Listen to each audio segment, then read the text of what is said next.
स्पायसेसची शेती केली जाते, त्याला कुंबली विलेज या नावाने ओळखलं जातं. आणि ज्या ठिकाणी सिटी किंवा ज्या ठिकाणी प्लेन रोड जो आहे, प्लेन भाग जो आहे तो म्हणजे पेरियार. सो हा टोटली पूर्ण एकच भाग जो आहे त्याला या पेरियार नावाने ओळखलं जातं. सो उद्या जे आहे, उद्याच्या दिवशी आपण LFP या ठिकाणी बॅकवॉटर राईड ही आपण एन्जॉय करणार आहोत, ती म्हणजे वेम्बनाड लेकमध्ये. सो त्याचबरोबर बोटिंग करत असतानाच आता आपण केरळामध्ये आलो आहोत. सो केरळामध्ये ट्रेडिशनल लंच म्हणजे इकडच्या लोकल केळीच्या एक लोकल घरामध्ये केळीच्या पानावरती आपण ट्रेडिशनल फूड जे आहे ते आपण खाणार आहोत. ओके. सो या वेळेला ट्रेडिशनल तुला माहिती आहे की इकडची केरळाची लोक जी आहेत हे चपाती किंवा चमच्याने वगैरे खात जेवत नाही. ही लोक जेवताना काय करतात, राईस, सांबार, डाळ, ओके, पचडी वगैरे या सगळ्या बघा भाज्या वगैरे असतात या केळीच्या पानावरती हाताने जेवत असतात. सो या टाईप्समध्ये आपण या ठिकाणी बॅकवॉटरमध्ये एक लोकल जे घर आहे या घराकडे रेस्टॉरंटमध्ये कन्वर्ट केलेलं आहे. सो अशा लोकल रेस्टॉरंटमध्ये आपण उद्याचं जेवण जे आहे हे आपण जेवणार आहोत. आणि हीच बॅकवॉटर राईड करून आपण रिटर्न परत या ठिकाणी येतो. बसमध्ये बसून आपण निघतो म्हणजे पेरियारला. सो पेरियारसाठी बघा 130 किलोमीटर इथून पेरियार आहे. इथून जर पेरियार बघायचं 130 किलोमीटर आहे. लंच आपल्या ज्या ठिकाणी असतो म्हणजे LFP मध्ये आपला लंच असतो. लंच करून आपण निघत असतो.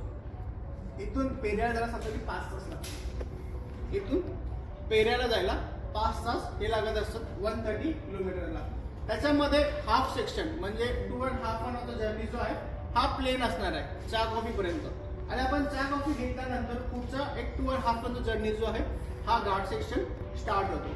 आणि हा जो घाट चालू होतो तो घाट तुम्ही रिटर्न परत कोचीला जेव्हा येत नाही तोपर्यंत टोटली पूर्ण आपण घाटामध्ये फिरत असतो. सो त्या घाटामध्ये आपण कोणत्या घाटामध्ये फिरत असतो तर मोस्ट ऑफ वेस्टर्न घाट किंवा आपण ज्याला घाट चढत असतो त्याला समोरच्याला पुन्हा व्हॅली दिसते तुम्हाला. सो ही वेस्टर्न घाटची व्हॅली जी आहे ती तुम्हाला बघायला मिळते. ज्यावेळेला असेल त्यावेळेला मी दाखवेनच. ज्याला आपण उद्याच्या वेळेला ज्या रूटने आपण जाणार आहोत सो कोट्या वगैरे काय काही गावं जे आहेत त्या गावाला असतात आणि त्यातल्या त्यात आजूबाजूला खूप सारे तुम्हाला प्लांटेशन बघायला मिळतील. ते म्हणजे कसले, रबर ट्रीज, पायनॅपल ट्रीज, रताळ्याची शेती आणि हे सगळे प्लांटेशन जे आहेत हे या ठिकाणी तुम्हाला बघायला मिळतील. ज्याला आपण उद्या जाऊ त्यावेळेला. आता रबर जे आहे तुम्हाला सगळं माहिती असेल की जे कोट्यामधलं सगळ्यात बेस्ट रबरचं प्लांटेशन उत्पादन केलं जातं. जे आपल्या फ्लाईट्समध्ये टायर्स वापरले जातात ते मोस्ट ऑफ MRFचे टायर्स असतात आणि MRFच्या टायर्समध्येच हे कोट्यांमधून जे रबर जे आहे हे कलेक्ट केलं जातं. सगळ्यात बेस्ट रबर जे आहे केरळामधलं उत्पादनामधलं कोटम या गावामधलं हे असणार आहे. आणि जाताना आजूबाजूला प्लांटेशन जे आहे ते तुम्हाला बघायला मिळतील. पेरियारला गेल्यानंतर आपण डायरेक्टली आपण हॉटेलला जात नाही. पेरियारमध्ये आपले 2 शो असणार आहे उद्याच्या वेळेला. एक म्हणजे कथकली आणि एक आहे म्हणजे Kalari. Kathakali means local dance performance असतो जे त्यांच्या मुद्रांनी एक हावभाव करून एक स्टोरी लिहून ते तुमच्याबरोबर डान्स परफॉर्मन्स करत असतात. ओके. आणि कलारी मीन्स मार्शल आर्ट्स. तुम्ही सगळ्यांनी बागी मूवी जर बघितलं असेलच. सो त्याच्यामध्ये काही जे आपले खेळाडू पूर्वीचे जर आपण मूवी बघितले सो त्याच्यामध्ये हा मार्शल आर्ट हा शो जो आहे 5 साधारण शो असतात. हा शो आपण इथून निघाल्यानंतर थोडंसं गारवा आहे कम्पेअर टू LFP. पेरियारचं वातावरण थोडंसं गारवा आहे. सो डे 3 मध्ये जे आहे आपण पेरियारमध्ये वाईल्ड लाईफ सेंच्युरी बोटिंग म्हणजे जो टेकडीचा जो भाग जो आहे जो आपण टेकडी आपण ज्याला म्हणतो. सो या ठिकाणी पहिले एक फॉरेस्ट पूर्ण जंगल होतं. या जंगलाच्या ठिकाणी एक तामिळनाडू या ठिकाणी डॅम बांधण्यात आला आणि हा डॅम बांधल्यानंतर त्या ठिकाणी लेक तयार झाला आणि त्या लेक मध्ये सगळं जे आहे तो टेकडीचा पूर्ण भाग जो आहे हा कव्हर करण्यात आला. सो जेवढे पण ॲनिमल्स होते ते फॉरेस्ट ॲनिमल्स म्हणजे फॉरेस्टमध्ये जे काही ॲनिमल्स होते ते ॲनिमल्स आता त्या ठिकाणी आहेत. पण आता ते जंगल खूप घनदाट आहे आजूबाजूला पाणी असल्यामुळे. ओके. आतापर्यंत सगळ्यांनी सफारी केली असेल बरोबर. पण तुम्ही सगळ्यांनी सफारी कशी केली असेल जीपने बरोबर आहे. पण ही सफारी जी आहे ती तुम्ही बाय बोटीने करता. ही सफारी जी आहे ती तुम्ही बोटीने करता. सो या बोटीने तुम्ही जेव्हा फिरत असतात त्यांचा एक एरिया असतो त्या एरियामध्ये फिरतात आणि या फिरता फिरता जे काही ॲनिमल्स तुमच्या आजूबाजूला बघायला येतील किंवा ते पाणीकडे येतील ते ॲनिमल्स तुम्हाला दिसतात आणि तुम्ही ते ॲनिमल्स बघतात. ओके. बोट जी आहे एकदम कडेला जात नाही कारण की सध्या पाण्याची पातळी जी आहे ती थोडी कमी झालेली आहे.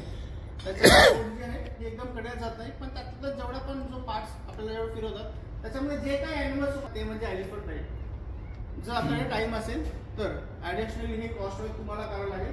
हे याचे चार्जेस जे असतात 500 ते 600 रुपये चार्जेस असतात. ओके. पर पर्सन. एका हत्तीवरती 2 ते 3 जण बसतात. ठीक आहे. आणि एक त्यांचा एरिया असतो, त्या एरियामध्ये जस्ट ते फिरवतात आणि रिटर्न परत तुम्ही बाहेर येतात आणि हत्तीसोबत तुम्ही बरोबर फोटो पण काढू शकता. सो एक 10 ते 15 मिनिटाची राईड असते, त्यामध्ये फोटो वगैरे सगळं. ठीक आहे. त्याचे चार्जेस 500 ते 600 रुपये समथिंग पर पर्सनचे चार्जेस आहेत. ही जी गोष्ट आहे ही वेळ असेल तर आपण त्याला मी विचारेल की करायचं की नाही करायचं, कसं करायचं, तर काही प्रॉब्लेम नाही. ओके. सो एक ॲडिशनल फक्त तुम्ही हे एक गोष्ट करू शकता, ती म्हणजे पेरियारमध्ये. त्याचबरोबर कुमली विलेज म्हणजे स्पाइस गार्डन. या कुमली विलेजमध्ये खूप सारे म्हणजे 100हून अधिक स्पाइसेस गार्डन जे आहेत. सो तुम्ही आता केरळामध्ये येणार तर केरळामध्ये सगळ्यात मेन महत्त्वाचं म्हणजे स्पाइसेस. तुम्हाला प्रत्येक ठिकाणी जेवणामध्ये प्रत्येक ठिकाणी हे स्पाइसेस तुम्हाला बघायला मिळतील. आज तुम्ही जेवणात सुद्धा बघितलं असेल. सो हे जे स्पाइसेस जे आहेत हे स्पाइसेस कुमली विलेज इथून सगळ्या ठिकाणी मोस्ट ऑफ एक्सपोर्ट केले जातात. सो हे गार्डन जे आहे हे आपण मोस्ट ऑफ गार्डन व्हिजिट करत असतो. या गार्डनमध्ये तुम्हाला स्पाइसेसच्या झाडांबद्दल जी आहे ती माहिती दिली जाते. त्याचबरोबर आयुर्वेदा. तुम्हाला सगळं माहिती आहे की केरळामध्ये आयुर्वेदा हे खूप मोठा फेमस आहे, बरोबर आहे. सो आयुर्वेदासाठी पण फेमस आहे आणि आयुर्वेदामध्ये काही मेडिसिन्स तुम्हाला घ्यायचे असेल किंवा कोणकोणते मेडिसिन पेरियार टू मुन्नार जर बघायला गेलं साधारण 95 to 110 किलोमीटर आहे अप्रॉक्सिमेटली. आणि टोटली हा सुद्धा रोड जो आहे हा घाटाळत असणार आहे. ओके. साधारण आपण मुन्नारला हॉटेलला आपण संध्याकाळी 7:30च्या आसपास आपण आपल्या हॉटेलला चेकिंग करत असतो. मुन्नारला पोहोचल्यानंतर मुन्नार जर बघायला गेलं तर मुन्नार थोडंसं प्लेझंट म्हणजे पेरियार आणि अलेपीपेक्षाही थोडं जास्त थंड हे मुन्नारमध्ये असतं. सो मुन्नार ज्याला आपण एंटर करतो त्याला तुमच्या आजूबाजूला सगळ्या ठिकाणी जे डोंगरावरती जे प्लांटेशन तुम्हाला बघायचं ते म्हणजे टी प्लांटेशन्स. पूर्ण अख्खं मुन्नार जे आहे हे चहाच्या मळ्यांनी कव्हर झालेला एक डोंगर आपण असं सुद्धा म्हणू शकतो. सो हे टी प्लांटेशन सगळ्या ठिकाणी बघायला मिळते. त्याच ठिकाणी मुन्नारमध्ये आपण साईट सीन जर बघायला गेलं तर मुन्नारमध्ये आपण साईट सीन जे कव्हर करत असतो ते म्हणजे मधुपट्टी डॅम. मधुपट्टी डॅम या ठिकाणी आपण स्पीड बोट राईड जी आहे ही आपण एन्जॉय करत असतो. ओके. सो या स्पीड बोट राईडमध्ये 5 ते 7 जण बसून असे बोटिंग करत असतात. ते झाल्यानंतर इको पॉईंट. आता इको पॉईंट तुम्ही महाबळेश्वर माथेरान खूप ठिकाणी केलं असेल, पण तिकडचा इको पॉईंट आणि हा इको पॉईंट काय डिफरन्स आहे हे आपण त्या ठिकाणी तुम्हाला मी सांगेनच. हे दोन साईड सीन करून आपण रिटर्न आपल्या हॉटेलला येतो, लंच करतो. लंच झाल्यानंतर मग आपण छोट्या गाड्यांमधून आपण जातो ते म्हणजे टी फॅक्टरीला. जर आपण बघितलं असेल आपल्या आयटीमध्ये एर्नाकुलम नॅशनल पार्क हे लिहिलं असेल आणि /टी फॅक्टरी असं लिहिलं असेल. सो एर्नाकुलम नॅशनल पार्क जे आहे हे या महिन्यामध्ये फेब अँड ते या मार्चमध्ये वगैरे बंद असतं. त्यांचं वेडिंगचा सीझन असतो, त्या कारणामुळे त्याचे नॅशनल पार्क जे आहे हे सध्या बंद ठेवण्यात आलेलं असतं. हे 1 ते 2 महिने जे आहे हे बंद असतं. पार्कमध्ये एडका आपण ज्याला म्हणतो, ज्याला आपण हिरवी थार किंवा एडका आपण ज्याला म्हणतो. सो हा एक प्राणी जो आहे याला फ्रीज करण्यात आलेला आहे. बाकी तिथून तुम्हाला पूर्ण जो आहे हा व्ह्यू हा बघायला मिळत असतो. आता हा एडका पण कसा आहे, तुम्हाला तिकडच्या गव्हर्नमेंट बसेस तुम्ही वरती जातात तर वरती गेल्यानंतर तुम्हाला साधारण 8 किलोमीटर ट्रॅक आहे आणि हा ट्रॅक करत जायचं आणि जवळपास कोणता ॲनिमल समजा आला तर तो ॲनिमल दिसतो नाही. आता नुसतं ट्रॅक करून रिटर्न करत खाली यायचं.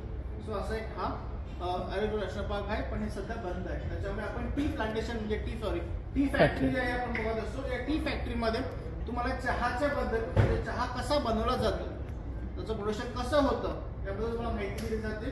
त्याचबरोबर एक डॉक्युमेंटरी फिल्म आहे की जी मुन्नारबद्दल आणि चहाच्या उत्पत्तीबद्दलची माहिती दिली जाते आणि त्याचबरोबर मिळून चहा वगैरे तुम्ही परचेस करू शकता. हे झालं मुन्नारबद्दल. आणि कोची, मुन्नार टू कोची जे आहे 110 किलोमीटर आहे साधारण. आणि मुन्नार टू कोची आयलंड आपण कोचीमध्ये 2 आयलंड बघतो, ते म्हणजे फोर्ट कोची आयलंड आणि मटांचेरी आयलंड. सो फोर्ट कोची म्हणजे खूप मोठा फोर्ट नाहीये, एक छोटासा फोर्ट आहे त्यांनी बनवलेला जो वेमनाड लेक आणि माउंटेन अरेबियसीला कनेक्ट होत असतो. सो या ठिकाणी तुम्ही आपण त्या ठिकाणी जाऊ तेव्हा समजेलच. आणि याच ठिकाणी एक चायनाची मेथड आहे, त्याला चायनीज फिशिंग नेट असं म्हटलं जातं. हे 2 साईड्स आहेत. आणि त्याचबरोबर सेंट फ्रान्सिस चर्च. सो हे सेंट फ्रान्सिस चर्च जे आहे तुम्हाला माहिती असेल की वास्को द गामा ज्यांना भारताचा शोध लागला, भारत त्यांना सापडला आपण असं बोलू शकतो. सो भारत त्यांना सापडला असं वास्को द गामा यांची जी बॉडी जी आहे ही डेट झाल्यानंतर त्या ठिकाणी दफन करण्यात त्याची त्या ठिकाणी टोम आहे. ओके. सेंट फ्रान्सिस चर्च या ठिकाणी फक्त त्या ठिकाणी त्यांची टोम आहे. हे आपण बघतो म्हणजे फोर्ट कोची आयलंडवरती. सेकंड आपण आयलंड बघतो म्हणजे मटांचेरी आयलंड. सो मटांचेरी आयलंडमध्ये आपण डच पॅलेस हे आपण बघत असतो. डच पॅलेस म्हणजे खूप मोठा पॅलेस नाहीये, आपल्या कोकणातला एक वाडा आपण त्याला बोलू शकतो. सो हा वाडा जो आहे हा वाडा टाईपमध्ये आहे जो डच लोकांचा होता पूर्वीच्या वेळेला. आणि त्या ठिकाणी डच पॅलेसलाच म्हणजेच त्या ठिकाणी म्युझियममध्ये कन्वर्ट करण्यात आलेलं हे आहे. सो एक छोटंसं म्युझियम आहे आणि म्युझियम झाल्यानंतर ते नंतर आपण जातो म्हणजे ज्यूस सिनोगॉग. सो ज्यूस सिनोगॉग जे आहे ज्यू लोकांचं प्रार्थना मंदिर हे आपण बोलू शकतो. हे आपण कोचीमध्ये साईट सीइंग करतो. ठीक आहे, अशा प्रकारे आपण आपले टोटली पूर्ण तुम्ही या ठिकाणी केरळमध्ये साडीज हे घेऊ शकता. तर साडीसाठी द बेस्ट ऑप्शन बघायला तिरुवनंतपुरम आहे, पण फायनान्शियल कॅपिटल जी आहे ती म्हणजे कोची आहे. सो तुम्हाला कोचीला साडीज गोल्ड हे व्हरायटीज ऑफ बघायला जास्त मिळेल बाकीच्या सिटीजपेक्षा. जर तुम्हाला गोल्ड घ्यायचं असेल तुम्ही गोल्ड सुद्धा घेऊ शकता. कम्पेअर टू आपल्या महाराष्ट्रापेक्षा या ठिकाणी गोल्ड जे आहे ते थोडंफार स्वस्त आहे. त्याचं कारण म्हणजे असं आहे की आपल्याकडे सोनं वापरलं जातं 24 कॅरेटचं सोनं असतं किंवा 22 कॅरेटचं असतं. या ठिकाणी सोनं जे असतं मोस्टली 18 कॅरेटमध्ये सोनं हे या ठिकाणी विकलं जातं. सो त्याच्यामुळे थोडाफार सोन्याचा रेट जो आहे हा या ठिकाणी आपल्यापेक्षा थोडासा कमी आहे किंवा कमी बोलायची. इकडच्या डिझाईन्स मी बोलेन, इकडच्या डिझाईन ज्या असतात त्या खूप सुंदर असतात, त्या आपल्या ठिकाणी नाही मिळत. तर तुम्ही साऊथ इंडियन साईडला ज्या मूवीज म्हणा किंवा साऊथ इंडियन कोणते फ्रेंड्स वगैरे असतील सो त्यांच्या लग्नामध्ये त्यांचे जे ज्वेलरी जी असते ती एक अँटिक असते. सो याचं कारण म्हणजे हेच आहे की या ठिकाणी 18 कॅरेट किंवा 19 कॅरेटमध्ये सोनं जे आहे वर्षात तरी बनवलं जातं. ओके, सो गोल्ड तुम्ही कोचीमध्ये घेऊ शकता. मसाले जे आहेत तुम्ही पेरियारमध्ये घेऊ शकता. चहा पावडर जे आहे हे तुम्ही मुन्नारमध्ये घेऊ शकता. बाकी शॉपिंगच्या बाबतीमध्ये हे एवढ्या साऱ्या गोष्टी आहेत. थ्रूआउट द टूर अजून मला काय विचारायचं नाही की काय बोलतात एमजी रोडला पण तिकडे पण तुम्हाला साडीच बघायला मिळणार. पोथीजमध्ये तुम्हाला सगळ्या टाईपच्या साड्याच बघायला मिळतात. म्हणजे आता कसं आहे की नंदीमध्ये तुम्हाला त्यांच्या ब्रँडच्या ज्या साड्या ज्या आहेत त्याच तुम्हाला बघायला मिळणार. पोथीजमध्ये तुम्हाला नल्ली जयलक्ष्मीपासून सगळ्या ज्या ब्रँडच्या साड्या ज्या आहेत त्या तुम्हाला पोथीजमध्ये बघायला. हा फरक आहे आपल्या हॉटेलपेक्षा ज्या ठिकाणी आपण थांबलो असतो. बाकी तुमच्यावर जे आहे तुम्हाला पॅम्पलेट जर हवे असेल तर मी ग्रुपवरती जे आहे आता पॅम्पलेट पाठवून देईल. Okay done. पाठवा. फक्त जे तुम्ही हॉटेल समजा बाहेर जाणार असाल मसाजसाठी तर मला उद्या किंवा परवा जर सांगा की अपॉइंटमेंट बुक करून. मसाज तुम्ही गेल्यावर कोणती पण करा त्याचा इश्यू नाहीये. फक्त एक अपॉइंटमेंट म्हणजे स्लॉट्स बुक करून ठेवला की बाबा संध्याकाळी माझी एवढी माणसं येणार आहे म्हणजे त्यावेळेला बाकी अजून कोण दुसरं ना तो घेणार नाही. ओके.